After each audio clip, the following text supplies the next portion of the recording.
the best leaders are invisible, meaning I learn a lot of my leadership because operating a business for like 12 years, and I've just seen a lot of different case scenarios, right? Like dealing with employees and teams and things like that.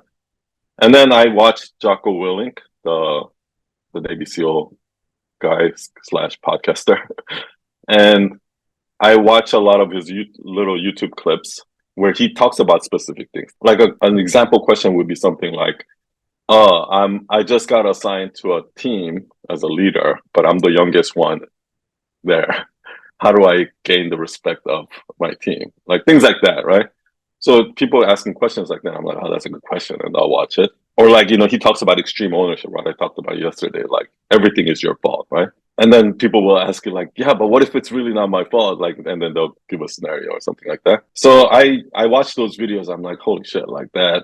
A lot of the things he's talking about is the things that I've been struggling with, right? One of the things he said was, as a leader, the best leaders are invisible. Meaning, one thing that I noticed is that the best leaders are actually the ones who don't want to lead. Like the ones who realize how much work it is, right? And the ones who realize how little credit you get. Leaders actually have to put in the most work and gets the least credit. It's like the shittiest position.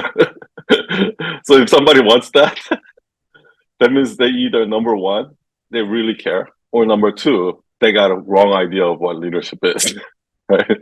If they think that being a leader means, oh, I'm the boss, that's the wrong idea of leadership. And I knew that, but then what he said recently was, as a leader, you want to be invisible. You barely, like, some of the best leaders only talk to some of the best leader might be like halfway across the globe, checking in with their team like 6 times a year or something like that. And the reason why is because as a leader, I think you do have to make sure that things that don't get out of hand, and you have to like keep an eye on everything, which is hard, right? Like when we think of delegation, we're like, oh, we just give the responsibility to that person and now it's their responsibility, but it's not.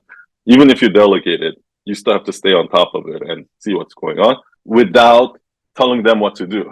So you have to do it very secretly.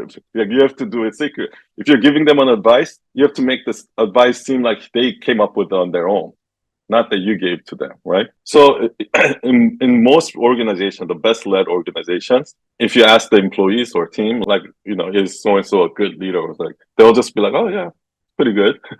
They're not gonna be like, oh, he's an amazing leader. Like nobody will say that. Do you know what I mean? Because a great leader makes the team feel like they're leading themselves, that they don't even need a leader. I'm leading myself. As a leader, you want to facilitate the team. You want to facilitate your group members so that they're getting everything they want. If they're getting out of line, like you can kind of like, tap that back in and things like that. Every member of your small group should feel like they're leading themselves, that they can do it themselves. And giving that, like empowering them to do that, I think is so important.